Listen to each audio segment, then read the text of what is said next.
Breaking news చూస్తున్నాం. Nuzvid triple ఐటీలో దాదాపుగా 800 మంది విద్యార్థులు అస్వస్థతకు గురైనట్లుగా తెలుస్తుంది.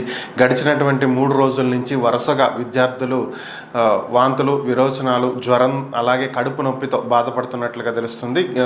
మంగళవారం రోజు అంటే నిన్న ఒక్క రోజే 342 మంది విద్యార్థులు అస్వస్థతకు గురైనట్లుగా తెలుస్తుంది. ఈ 3 రోజుల్లో మొత్తం 800 మంది విద్యార్థులు అస్వస్థతకు గురై ఆసుపత్రిలో చికిత్స పొందుతున్నటువంటి పరిస్థితి. అయితే వర్షాలు పడుతున్నటువంటి నేపథ్యంలో వ్యాధులు ప్రబలేటువంటి అవకాశం ఉందని, అలాగే కలరా, డయేరియా వంటివి పెరిగేటువంటి అవకాశాలు ఉన్నాయని ముందుగానే వైద్య ఆరోగ్య శాఖ హెచ్చరించినప్పటికీ కూడా ట్రిపుల్ ఐటీ నిర్వాహకులు దానికి తగ్గట్టుగా చర్యలు చేపట్టలేదని, కలుషితమైనటువంటి ఆహారం, నీరు అందించినటువంటి కారణంగానే తమ పిల్లలు ఈ విధంగా ఇబ్బందులు పడుతున్నారంటూ తల్లిదండ్రులు ట్రిపుల్ ఐటీ వద్ద ఆందోళన చేస్తున్నటువంటి పరిస్థితి.